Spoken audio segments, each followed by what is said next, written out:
Willkommen zum 5. und letzten Tag im Legoland Feriendorf / Legoland. Christoph ist brav am Zusammenpacken. Ich trinke jetzt noch einen Kaffee. Und Rita ist wieder nur am Kaffee trinken. Wie könnte es anders sein? Ja. Man kennt sie. Aber ja, liebe Freunde, wir gehen heute noch einmal ins Legoland. Natürlich mit euch. Aber hier mit dem Camping war es das. Und wir sind gerade beim Zusammenräumen. Wir freuen uns. Kommt mit ins Legoland. Es wird wunderbar.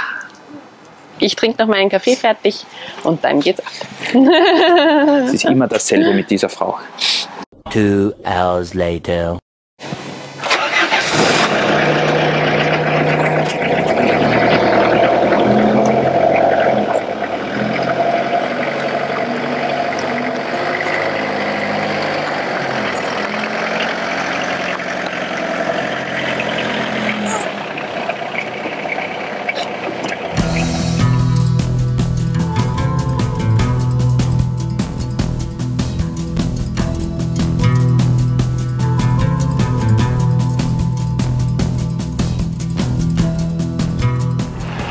Ein letztes Mal sind wir heute also unterwegs, um durch die Eingangstore des Legoland Deutschlands zu schreiten. Und es ist irgendwie seltsam, von hier ins Legoland reinzugehen.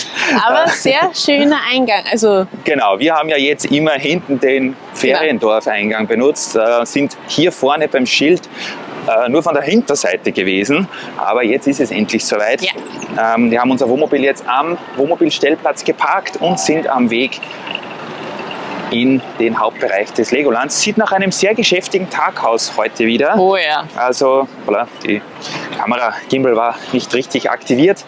Was ist jetzt der Plan? Tim ist im Duplo Village, der will sicher noch ein, zwei Mal Zug fahren und ein bisschen rutschen. Wir schauen auch noch, was sich ergibt und lassen uns ein wenig treiben, bis wir dann leider Gottes die Einfahrt antreten müssen. Aber es ist jetzt unser 5. Tag in Folge und mir kommt es wirklich schon so vor, als würden wir hier wohnen. Ja, aber wirklich. Haben uns sehr daran gewöhnt, hier einfach in der Früh aufzustehen und ins Legoland reinzugehen. Das hatte schon was. Ja. Heute aber das letzte Mal. Gibt es noch irgendeinen Ride, den du gerne nehmen würdest? So. Christoph ist glücklich, denn jetzt sind wir quasi wirklich schon auf offener Straße erkannt worden, weil es ja nicht im Legoland war, sondern vor dem Legoland, Leute. Also wenn wir jetzt dann grandios. Demnächst mal die Star-Allüren aufsetzen, dann entschuldigt uns bitte. Ja, wir waren noch nicht mal drinnen und hatten schon ein sehr nettes Gespräch mit Fans aus Italien. Bella Italia.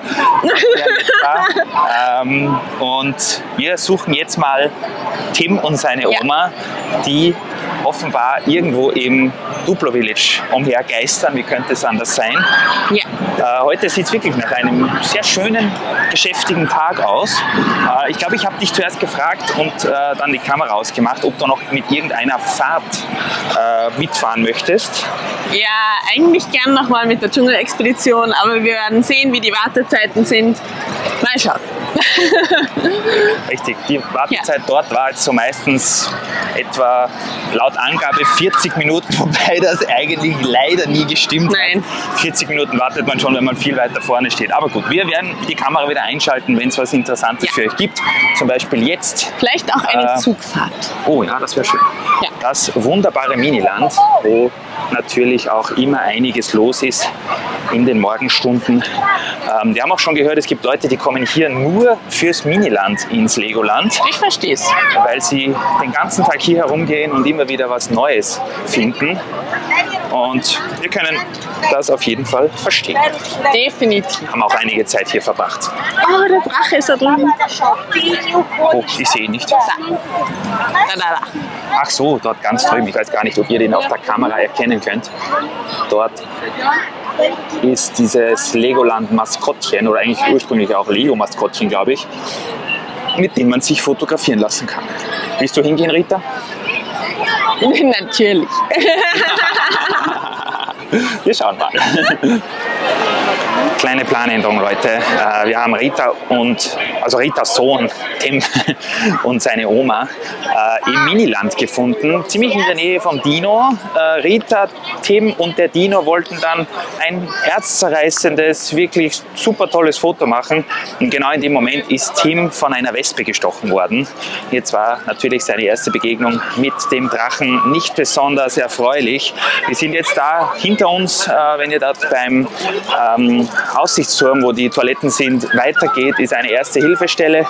Dort wurde er jetzt fachmännisch angeschaut und verarztet. Es dürfte zum Glück nicht so schlimm gewesen sein, aber natürlich für einen Einjährigen ist das, der versteht das noch nicht ganz und es war auch der Stachel noch drinnen und so weiter. Er wurde aber mit einer Salbe verarztet, hat sogar so einen Kühlhandschuh und ein kleines Duplo-Set bekommen. Also die waren dort super freundlich. Und jetzt gehen wir als Trost, wie könnte es anders sein, natürlich gleich mal weiter ins Duplo Village. Vielleicht will er dort mit mir oder auch mit jemand anderen mit dem Zug fahren oder ein wenig rutschen gehen. Vielleicht essen wir dort auch in dem Hip Babyzelt und schauen dann weiter. Ja, so ändern sich die Pläne manchmal. Jetzt waren wir noch so euphorisch und dann das ist immer blöd, aber das kann natürlich passieren. Sind wir froh, dass nichts Schlimmeres passiert ist. Wir melden uns dann wieder, wenn Tim gegessen hat. So, Tim wird jetzt gerade bestens versorgt. Er durfte einmal Zug fahren und futtert jetzt gerade in der Hip Baby Station ein Mittagessen. Da habe ich mir gedacht, da ich nicht weiß, wie lange wir heute noch hier bleiben, eben wegen dem kleinen Vorfall, weil es ziemlich heiß ist, ich nehme euch noch ein bisschen mit und zeige euch ein paar Impressionen hier vom Legoland an diesem Sonntag, den 14. August 2022. Ihr könnt auch gerne eure Kommentare zu unserem Video-Equipment schreiben.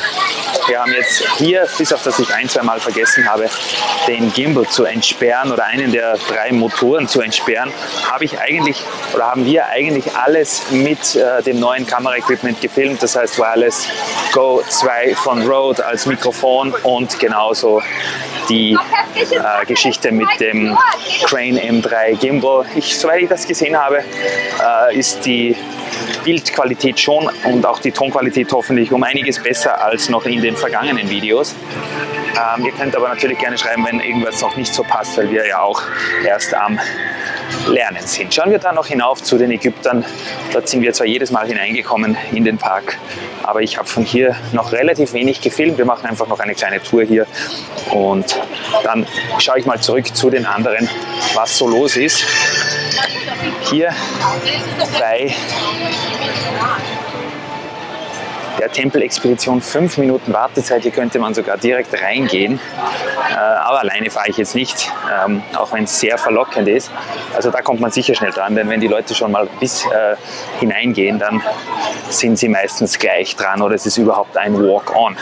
Pharaonenbazar, auch der ist natürlich ein cooles Geschäft, da gehen wir jetzt schon rein gemeinsam. Waren wir ja bis jetzt noch gar nicht.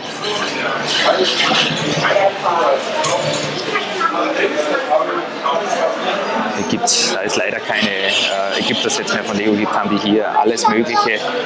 Es gibt wie gesagt auch diese tollen Vitrinen für eure Minifiguren und diverse Souvenirs. Auch sogar vergünstigte Schlüsselanhänger hier mit New York, der würde mich sogar interessieren. Und was man hier ja auch machen kann, ist, man kann sich alles Mögliche bedrucken lassen. Steine, Schlüsselanhänger, auch Figuren. Hier zum Beispiel, die kosten 2 Euro und die Schlüsselanhänger 4,99 oder man kann sich auch Jausenboxen und glaube ich Nummernschilder drucken sie hier auch. Das wäre eigentlich auch mal interessant, ein Wild City Nummernschild, die sind dort drüben, kosten klein 8 Euro, groß 10. Aber es ist auch immer wieder nett, hier mal kurz reinzuschauen, auch wenn es hier keine eigenen Ägypter-Dinge gibt, aber das ist egal, sie haben dafür das Bedrucken. Hier auch die Duplo-Steine kann man bedrucken lassen um 1 Euro pro Stück. Also das ist wirklich sehr, sehr cool. Schauen wir noch hinauf zu diesem Feuerwehr Dingsbums da, Pyramidenrallye, glaube ich, heißt es. Und da ist auch egal, wir sagen das immer wieder, bei welcher Witterung, heiß, kalt, ganz egal, es ist hier immer was los. Die Leute wollen hier immer das ägyptische Feuer löschen. Jetzt warten wir kurz, weil gerade Leute rausgegangen sind. Das wird nicht lange dauern. Auch hier diese Heißluftballonfahrt, ich glaube, auf der waren wir noch kein einziges Mal. Das gefällt den Leuten auch immer. Ich weiß gar nicht, was da die Größenbeschränkung ist. Da schauen wir jetzt direkt mal hinüber, wie groß man dafür sein muss. 95 cm, dann darf man hier mit einem Erwachsenen mitfahren und 1,20 Meter, dann darf man alleine fahren. So einfach geht das hier, das steht bei jeder Attraktion im Eingangsbereich, wie die Fahrbedingungen sind, und die größeren Attraktionen haben auch eine digitale Anzeige, wie viele Minuten die Wartezeit beträgt. Jetzt schauen wir den Feuerwehrmännern und Frauen hier noch zu, wie sie hier versuchen, das ägyptische Feuer zu löschen. Die sind schon alle ganz euphorisch. Ja. Also das sieht nach jede Menge Spaß aus. Ich wollte eigentlich heute, das war für heute geplant, auch noch unbedingt mit diesem Flughafen fahren, also mit diesen kleinen Flugzeugen. Das hätte bestimmt ziemlich dämlich ausgesehen. Tim hätte ich da zwar nicht mitnehmen dürfen, weil hier die Größenbeschränkung 3 Jahre ist, oder besser gesagt die Altersbeschränkung. Größenbeschränkung weiß ich jetzt nicht. Aber das wird vielleicht nichts, weil die Wartezeiten teilweise doch etwas länger sind bei den Attraktionen. Wir sind diesen Urlaub überhaupt eher weniger gefahren mit Attraktionen, weil wir einerseits natürlich mit dem Baby nicht so viel fahren konnten, und wir wollten auch nicht immer Ritas Mutter warten lassen, während wir uns bei einer Fahrt anstellen. Außerdem kennen wir die meisten Fahrten schon. Es war sowieso durch den Unfall ein wenig schwieriger, weil ja ein Teil des Parks geschlossen war. Hier sind übrigens auch, wenn ihr was hinterlegen wollt, sind hier Spins, und es ist auch ein Geldautomat hier. An mehreren Orten im Park ist das der Fall. Deswegen haben wir es dieses Mal ein wenig ruhiger angehen lassen. Wir sind einmal mit der Dschungelexpedition gefahren, also mit dieser Baumstammrutsche, glaube ich, nennt man das. Gleich am Morgen, gleich um 10 Uhr, auch ohne Kamera, direkt in die Attraktion reingelaufen, mehr oder weniger, weil untertags natürlich, wenn hier 30 Grad an der Tagesordnung sind, ist die Wartezeit dann meistens jenseits der 1 Stunde. Und auch natürlich, weil jetzt der Feuerdrache geschlossen ist, stellen sich natürlich viele Leute auch für das große Rennen an. Das heißt, auch dort war die Wartezeit teilweise mehr als 1 Stunde. Da haben wir es ein wenig ruhiger angehen lassen mit dem Fahren. Aber das hat euch hoffentlich nichts ausgemacht. Genauso wie mit den vielen Paraden und Konzerten. Es ist die Musik teilweise sehr laut, speziell für kleine Kinder. Da wollten wir dann nicht zu weit hingehen, nicht weil wir uns fürchten, dass Tim einen Gehörschaden erleidet, aber irgendwie hat er sich dann manchmal auch ein wenig gefürchtet. Und auch wenn die Shows cool sind, haben wir da jetzt selbst nichts gesehen und auch nichts gefilmt. Aber wir werden uns das auf jeden Fall noch einmal anschauen, wenn wir wieder mal hier sind. Es ist natürlich auch einfach schön gewesen, die letzten Tage, und da spreche ich auch für Rita. Wir haben schon gesprochen, einfach die Seele ein bisschen baumeln zu lassen, einfach ein bisschen abzuschalten hier im Legoland. Dschungelexpedition, 44 Minuten Wartezeit, aber wenn die Leute bis hier draußen stehen, kann ich euch garantieren, dass das nicht der Wahrheit entspricht. Das ist ja vielleicht 1 Stunde, wenn es gut herkommt, aber sicher nicht weniger. Was habe ich jetzt gerade gesagt? Ach ja, wir haben teilweise auch mal eine Runde ohne Kamera gedreht. Wir sind viel einfach herumgesessen im Miniland. Wir haben die Zeit hier genossen, ohne Tamtam, ohne großartig da auf Attraktionsfallen zu sein. Und wir haben auch sehr viel Zeit mit euch verbracht, und das hat uns sehr, sehr gefreut. Wir haben teilweise, einmal glaube ich, da wollte Ritas Mutter schon fast eine Vermisstenanzeige aufgeben, weil wir, ich glaube, 2,5 Stunden in der Fabrik waren und keinen einzigen Stein gekauft haben, ob ihr es glaubt oder nicht. was daran gelegen hatte, dass wir dort so viele Zuschauer von uns getroffen haben.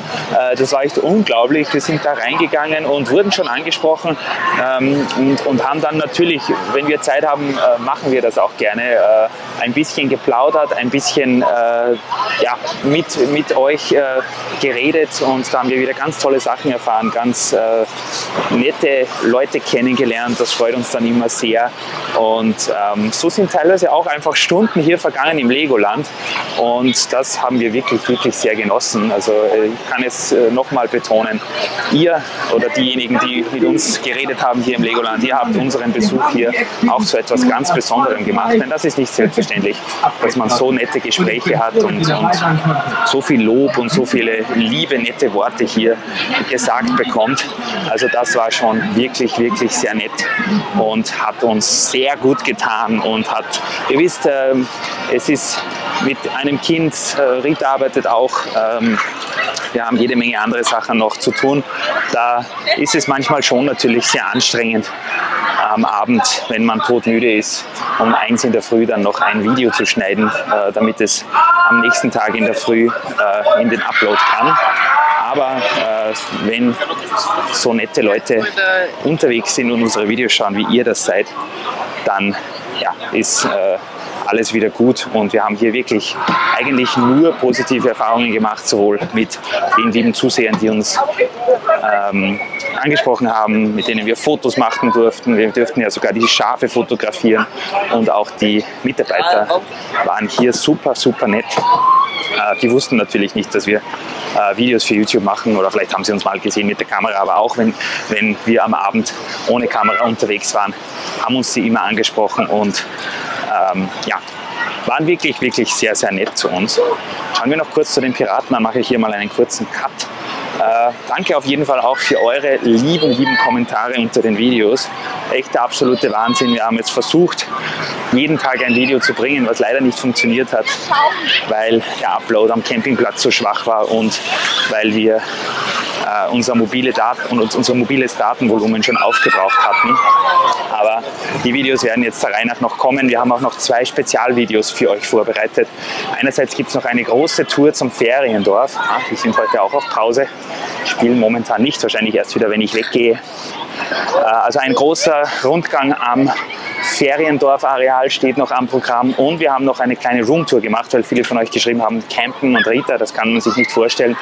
Wir haben ein kleines Video zu unserem Wohnmobil gemacht, wo wir euch zeigen, wie wir die letzten Tage so gehaust und geschlafen haben, und das kommt dann auch demnächst noch, und ich denke, dann wird es mit Vollgas weitergehen in Wild City. Wir haben ja jede Menge gekauft, also der Haul steht natürlich auch noch an, vielleicht auch das ein oder andere Set-Review, weil wir haben schöne Sets hier gekauft, und allen voran natürlich Teile bekommen, von denen wir sonst nur träumen können. Das heißt, Wild City wird auch wieder abgegradet im großen Stil, und da freuen wir uns natürlich, wenn ihr wieder dabei seid. Relativ ruhig hier der Weg runter in den Ninjago-Bereich. Ich bin schon gespannt, wie viel die Wartezeit beim Ninjago The Ride ist. Wir wollten eigentlich auch noch in den Shop reingehen. Schauen wir mal, ob dort viel los ist. Also nochmal, wir haben uns sehr gefreut. 5 Tage Legoland am Stück. Das war echt der absolute Wahnsinn. Das war ein Urlaub, auf den wir uns schon eigentlich das ganze Jahr gefreut haben. Es war klar, dass wir hinfahren. Wir haben jetzt unsere Jahreskarte erneuert. Wir haben jetzt übrigens auch den Merlin Abenteuerpass genommen und werden sicher im Herbst auch wieder mal hier sein. 30 Minuten hier. Die Wartezeit am Ninjago The Ride, wo wir auch sehr gerne wieder mal mitfahren würden. Aber ich stelle mich jetzt nirgendwo an, wenn nicht, dass es dann heißt, wir müssen heimfahren oder es gibt Schwierigkeiten. Lass uns doch noch kurz hier in den Ninjago Shop reinschauen, auch wenn dort vielleicht ein bisschen mehr los ist.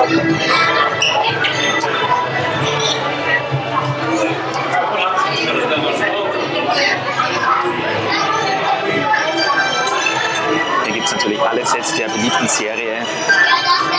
Plus, und das finde ich cool, jede Menge Merchandising in Form von Kappen, Pullovern, T-Shirts, und man sieht auch jede Menge Kinder hier, leider für Erwachsene haben sie wenig, mit den Kleidungsstücken hier herumlaufen, sind preislich eigentlich auch ganz in Ordnung. Kappe für 18, na gut, das wird vielleicht ein bisschen günstiger gehen. Und diese Langarm-Shirts kosten, Moment, 15 €. Also das ist eigentlich auch ganz cool. Mystery Island würde Ritas Neffen bestimmt gefallen. Dann gibt es hier natürlich jede Menge auch für die Schule, Schultaschen, Federpenale, Notizblöcke und so weiter. Und auch Bücher, falls ihr gerne lest. Mir gefallen immer besonders gut diese Rätselboxen hier in diesen Metallboxen. Da sind jede Menge Bücher drin und zum Sticker zum Aufkleben, teilweise Rätsel zu machen und auch immer ein kleines, aber feines Lego-Set. Dann haben wir noch da drüber, die Süßigkeiten klammern wir jetzt mal aus. Also die gibt es in fast jedem Shop. Warum, weiß ich eigentlich nicht. Ich wollte eigentlich mit euch zu den Minifiguren gehen, aber dort ist natürlich am allermeisten los. Ninjago City Gardens. Tolles Set, holt es euch, wenn ihr es wollt, wobei es jetzt noch, ich glaube, 1,5 Jahre im Sortiment bleibt. Und hier haben sie natürlich auch ein paar Schlüsselanhänger und diverses anderes Zeugs hier. Ich glaube sogar Kinderromane für die Leseratten unter euch. Schauen wir, ob wir noch kurz einen Shot von den Minifiguren hinbekommen, aber dort ist immer am meisten los. Ich wollte die Kiddies jetzt nicht beim Sortieren der Teile stören. Die waren ganz akribisch und es gibt auf jeden Fall dort dieselben Teile, die es damals schon gab, als wir mal reingefilmt haben. Also jede Menge Figuren, die ihr da zusammenbauen könnt mit coolen Ninjago-Waffen. Also auch selbe Preisgestaltung wie beim Minifiguren-Atelier. 12 €, wenn ihr 6 Figuren nehmt, das würden wir euch vielleicht auch empfehlen. Und eine einzelne Figur kostet 2,49 €. Da ist auch immer ein Accessoire dabei, also vergesst nicht die Accessoires, die sind da dabei. Wir haben auch ein paar Kommentare von euch bekommen in Bezug auf die Filme, die hier gezeigt werden. Irgendjemand, ich weiß jetzt den Namen nicht, hat geschrieben, dass der Mythica-Film gar nicht gut sein soll. Da ist nur diese seltsame Einhorn-Thema des Films, also den haben wir nicht empfohlen bekommen. Würde uns interessieren, was ihr dazu sagt. Dafür soll der City Movie sehr gut sein. Den haben wir leider auch immer verpasst. Dafür haben wir, glaube ich, schon 2- oder 3-mal den Ninjago-Film gesehen. Wir müssen uns wirklich mal, fangen wir kurz mal zu den Filmzeiten, damit ihr wisst, wann welcher Film gespielt wird. Jedenfalls jetzt momentan in der Saison 2022. Okay.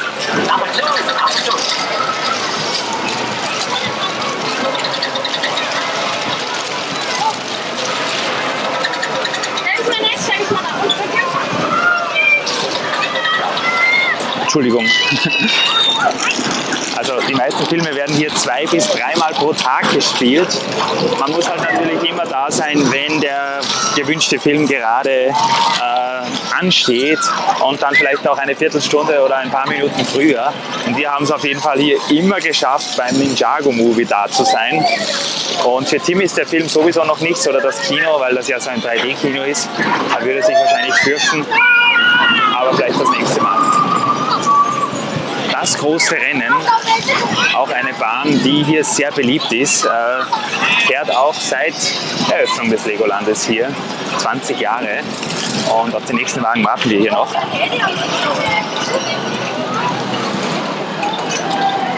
Ist auch eine tolle Bahn, wobei mir die Drachengeschichte immer ein wenig besser gefallen hat. Super cooler Shot hier. Und wir sind auf dem Weg in Richtung Haupteingang, wobei ich glaube dann da vorne rechts abbiegen werde, um wieder in Richtung des Duplo Villages und des Hip Baby Centers zurückzukommen. Hoppla, ein bisschen zu hoch. Und ich wollte euch einfach hier, ich hoffe es ist okay, wenn Rita jetzt nicht dabei ist mit ihren blöden Späßen, aber ich wollte euch einfach hier nochmal ein bisschen einen Eindruck vermitteln, weil ich nicht weiß, ob wir nicht dann langsam die Heimreise antreten müssen, weil Team doch etwas schlecht gelaunt war und nicht mal sein Papa ihn mit einer Zugfahrt glücklich stimmen konnte. Aber wir werden mal schauen, falls wir doch noch irgendwo unterwegs sind, dann gibt es extra viel Material und das hier schneide ich raus.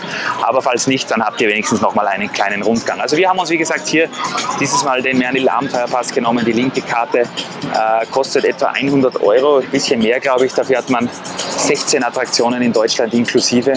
Also man kann auch in den Heidepark gehen, in Sea Life, Lego Discovery Center ist dabei, Madame Tussauds. Und man bekommt in sehr vielen Geschäften auch zusätzlich zu diesem Voucher, zu diesem Gutscheincode 10% bei fast allen Geschäften. Letztes Jahr hatten wir ja nur die normale Jahreskarte, aber da haben wir uns dieses Jahr dagegen entschieden und ein paar Euro extra bezahlt, nur um sicher zu sein, weil wir vielleicht einmal woanders auch hin möchten. Die Karte ist jetzt digital. Man kann sich um 8 Euro Aufpreis auch eine Plastikkarte drucken lassen, so wie wir das letztes Mal gratis bekommen haben. Dieses Mal ist die Karte am Handy, ist aber auch sehr praktisch, denn dann so hat man sie immer dabei und ja, kann sie nicht zu Hause vergessen, was uns nämlich auch schon mal passiert ist, vergangenes Jahr. Da mussten wir dann sowieso auf die digitale Handykarte zurückgreifen. Hier noch ein paar Impressionen aus dem Miniland.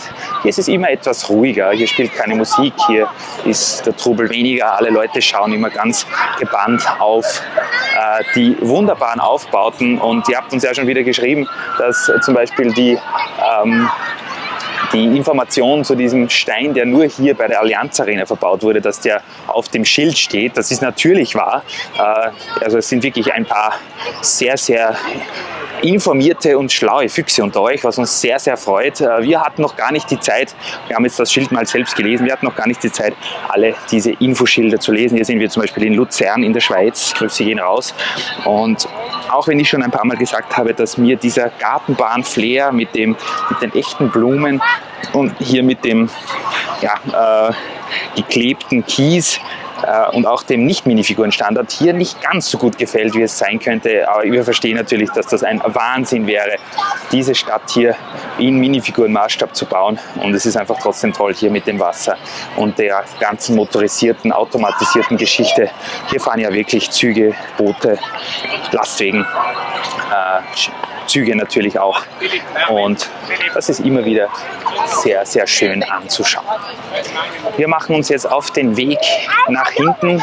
Oh, und hier kommen Rita und der Kleine. Dann werden wir gleich mal schauen, was die machen und was sie so sagen. Und sie werden verfolgt vom Drachen.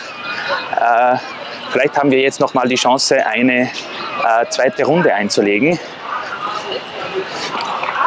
Hallo. Ja, wir hatten noch mal ein kurzes Rendezvous und hier sind die drei und wir schauen, was sie jetzt machen. Nachdem es leider beim Stars Restaurant nichts zum Mitnehmen gibt und wir jetzt mit dem Kleinen im Schatten sitzen wollten, holen wir uns jetzt von der Ninja Kitchen was. Auch weil wir jetzt wie Ninjas aussehen, aber das seht ihr dann gleich. Warten wir noch, bis die 4 Menüs kommen. Ja. Wir sind eben übrigens am Überlegen, ob wir 2, 3 und 4 probieren. Also eine Veggie Box, eine Chicken Box und eine Sea Box.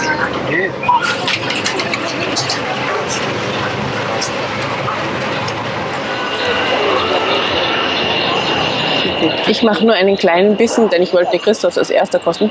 Ja, ich habe mich schon beschwert, bevor Rita zum Essen gegriffen hat und ich die Kamera eingeschaltet, aber es sieht ganz gut aus. Wir haben uns jetzt also von diesem Ninjago chinesisch, asiatisch Foods-Stand was geholt und wir können nochmal wiederholen, die super Mitarbeiter hier sind sehr freundlich. Wir haben beide, obwohl schon die Zeit um war und die, weiß gar nicht, wie heißt sie, die von Ninjago, muss ich den Namen jetzt nachschauen oder schreibt es uns, musste schon weg und wir haben beide jetzt trotzdem noch so ein cooles Ninja-Stirnband bekommen.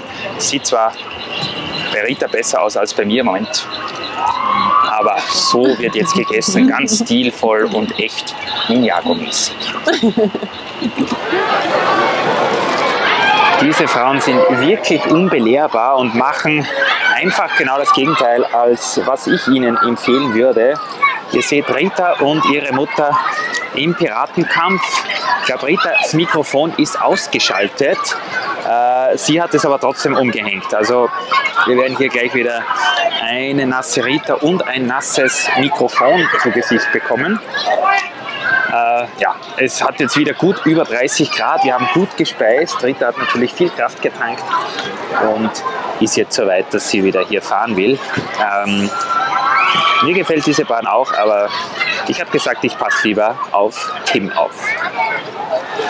Was natürlich auch immer einen Einfluss darauf hat, wie nass man bei dieser Piratenschlacht wird, ist, wie motiviert hier die Leute sind. Aber wie ihr seht, wir haben jetzt gerade eine Partie ganz schön wilde Piraten hier am Start, die natürlich von allen Seiten hier die Leute im Boot anspritzen. Jetzt schauen wir mal nach hinten, weil sie, glaube ich, gerade ausgestiegen sind aus ihren Booten. Heute sind auf jeden Fall die Sonnensegel hier wieder ausgerollt, was sehr gut ist, denn die waren die letzten Tage, ist mir jedenfalls vorgekommen, hat sich niemand hinsetzen können, weil es hier viel zu heiß war auf dem Asphalt. Heute wieder schattig. Und hier kommen sie schon, unsere wilden Ninja-Piratinnen. Rita, das Einzige, ich weiß nicht, ob dein Mikrofon kaputt ist vom Wasser oder ob du es ausgeschaltet hast. Auf jeden Fall haben wir keine Verbindung zu deinem Mikro. Vielleicht hat meine Oberweite mein Mikro ausgeschaltet. Ist es aus, oder? Ich glaube, ja. Oder ist es kaputt? Nein, ich glaube, es war aus. Wie war die Fahrt? Sehr lustig. Jetzt bist du wieder online. Ja, wir haben dir zugeschaut. Tim ist auch wach geworden und Wartezeit 25 Minuten laut App, aber ihr habt, glaube ich, nicht mal eine Viertelstunde gewartet. Ja. Was sehr gut ist. Super. Es war echt lustig, ja. Noch ein kurzer Blick ins Affentheater mit euch, Freunde. Das so aussieht wie ein Bauchredner. Oder ist das ein echter Affe? Ich weiß gar nicht, ob ihr überhaupt was sehen könnt.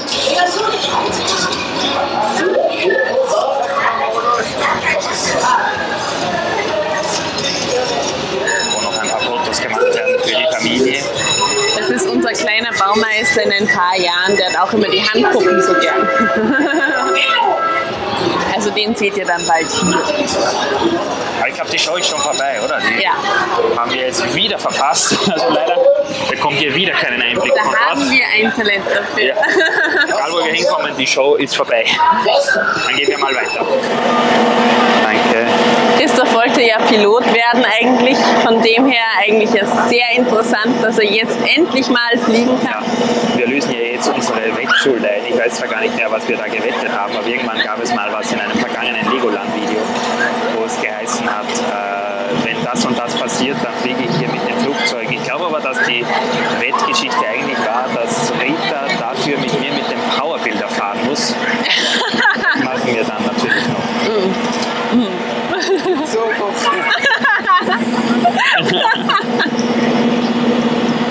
Ich darf nicht so hoch fliegen.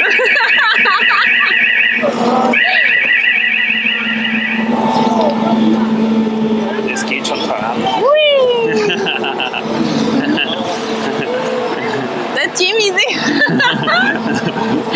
Und wie fühlst du dich? Ja, frei wie ein Vogel. Ein wunderbarer Flug.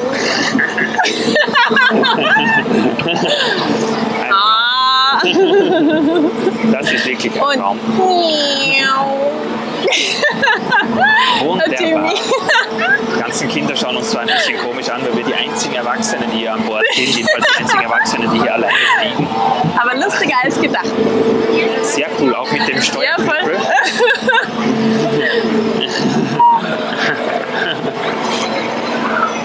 Super.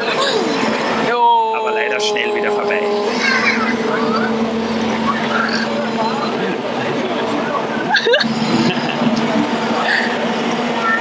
So sehr und gut überstanden. Sehr gut.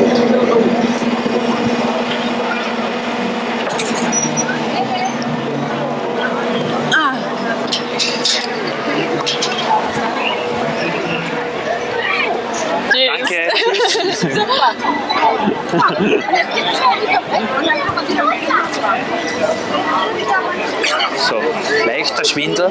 Leichter Aber es geht Schwindel. gut. Nach dem Flug ist vor dem Flug. Tim hat Christoph. sich relativ gut erfangen von seinem kleinen Stich und deswegen fliegen wir jetzt nicht Mit nur dem mit dem Ninjago Flughafen ein, Flyer hat Christoph sondern gesagt. mit dem Bionicle Power Builder. Ich werde versuchen, jetzt Rita mal dort reinzubekommen. Wir haben gesagt, wenn ich mit dem Flugzeug fliege, dann fliegst du auch mit den Das hat Bionicles. er gesagt, Und nachdem wir geflogen Es ist sind. offiziell eine Viertelstunde Wartezeit, aber wir stehen jetzt hier schon eine Zeit bei der Fahrschule und wir haben niemanden hineingehen sehen. Also schauen wir mal dorthin, was da los ist. Ja, und wenn mir schlecht wird, dann kommt ein ganzer Eisschokolade wieder Dann raus. müssen wir noch ein bisschen hier bleiben und ja, wir fahren dann nochmal auf Stufe 5, dann renkt sich alles wieder ein. Auf jeden Fall heute hier Sonntag, 14. August. Es ist um einiges ruhiger als die letzten, eigentlich als alle Tage hier im Legoland, was Ja. lustig ist. Denn heute ist Sonntag und gut, morgen ist Feiertag, aber es ist heute nicht viel los. Nein. Wir sind schon am Ort des Geschehens. Wir schauen zuerst mal zur Zuschauerplattform. An Ort des legendären Legoland Express. Wir sind jetzt gerade mit dem Powerbuilder gefahren, Stufe 1. Rita ist noch etwas aus dem Häuschen, aber Stufe 1 ist nicht kopfüber. Mehr gibt's aber nicht. Wenn viele Leute in die Kommentare schreiben, So dann schrecklich. wird es vielleicht nächstes Mal Stufe 2. Nein, Ja. Wie war's, Rita? schrecklich. Ich weiß Ein nicht, rechtwinkliges Miniland, das 23 Millionen Drehgutsteine alle in ich sehe nicht ganz den Sinn. Bauplan.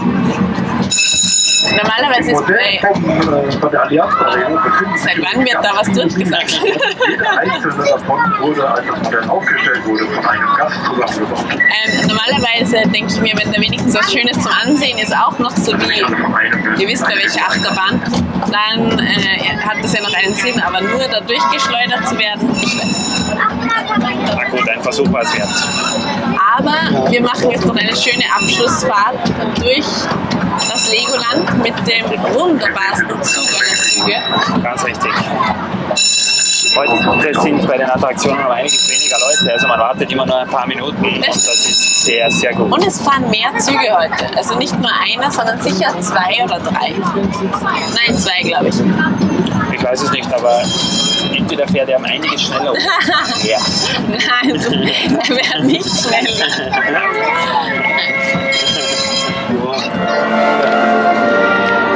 Also meine Lieben, obwohl dieser Legoland-Tag so schlecht gestartet hat wie noch nie ein Legoland-Tag, muss ich sagen, er ist dann echt gut geworden. Und ich glaube, das ist auch eine gute Message für alle anderen hier draußen. Wenn man sich denkt, es ist kompletter Schmarrn, dann wird es vielleicht doch gar nicht so schlecht. Richtig, wir waren kurz vorm Heimfahren und sind jetzt mit noch so vielen Attraktionen gefahren wie fast die ganzen anderen Tage zusammen nicht. Das war jetzt relativ ruhig im Park, auch Tim ist mitgefahren. Das aber auch dank bitte der super Erste Hilfe vom Legoland. Also die haben sofort eine Creme parat gehabt und alles mögliche und ein kleines Duplo-Polybag. Es hat geholfen. Das sehe ich genauso. Ja. Ja, liebe Freunde, das war's mit dieser Vlog-Serie. Das war's mit dem Bricks Go Wild Legoland Campingurlaub. Wir sind, wie ihr gerade gesehen habt, aus dem Park draußen, gehen jetzt zu unserem Wohnmobil und ja, ich habe, glaube ich, heute in der Mitte des Vlogs schon ein paar Verabschiedungsworte von mir gegeben, weil ich geglaubt habe, dass wir nach Hause fahren. Jetzt sind wir doch noch geblieben. Es ist jetzt, glaube ich, fast 16 Uhr. Ziemlich viel Verkehr auf der Autobahn rund um München. Also wir haben sicher noch eine längere Fahrt vor uns. Auch sau heiß heute. Oh ja. Uns hat es auf jeden Fall megamäßig Spaß gemacht. Auch mit euch. Ich habe schon gesagt, Auf ihr jeden habt Fall. den Trip zu etwas ganz, ganz Besonderem gemacht. Ja. So tolle Gespräche, auch so nette Mitarbeiter. Wir sind ganz hin und weg. Für uns war es auch ein ganz anderes Erlebnis dieses Mal. Erstens mal 5 Tage Campingplatz. Oh ja. Bis jetzt immer eigentlich ein Tagestrip hierher und am Abend wieder nach Hause. Dann auch Trip mit dem Baby, was ganz anders war. Aber es war total schön, total toll. Ja, und wirklich viel Neues ausprobiert. Ja. Also neues Essen, neue Plätze besucht. Echt cool. Richtig, also mir hat es wahnsinnig Ja. gut gefallen. Es war irgendwie schon so Tagesordnung, in der Früh aufstehen und dann sofort in den Park. Das wird es morgen nicht mehr geben. Nein, das wäre Aber komisch. man soll ja nach Hause fahren, wenn es am schönsten ist. Ja. Und Moment, ich muss nur schauen, dass wir hier nicht niedergefahren werden. Nein, alles gut. Das wäre schlecht. Alles ruhig. Also solltet ihr mit eurem Camper hierher kommen oder auch Hotelgast sein, dann könnt ihr bis am Abend, auch wenn ihr um 11 aus dem Zimmer oder dem Campingplatz raus müsst, könnt ihr noch hier bleiben und die Zeit im Park noch genießen. Das war's von uns. Auf jeden Fall schreibt gerne eure Fragen, Anregungen, Beschwerden, gibt es hoffentlich keine, in die Kommentare. Und wir sehen uns dann demnächst sicher bei einem Haul-Video wieder. Auf jeden Fall. Wir haben einiges gekauft oder auch so, wo ist unser Wohnmobil? Da ein bisschen vorne und links. Und ja, ihr seht, es ist hier relativ viel los. Hier sind noch einige nachgekommen. Ja. Natürlich leider pralle Sonne, aber kann man nichts machen. Wir Sind wir uns schon bei einem gewohnt, dass Haul bei uns oder aus Wild City Ja. wieder, wenn es jede Menge neue Teile zu verbauen gibt. Da freuen wir uns schon sehr. Und bis dahin, macht es auf jeden Fall gut, bleibt gesund, viel Spaß beim Bauen und danke fürs Einschalten. Oh ja. Das freut uns wahnsinnig. Macht's es gut. Tschüss.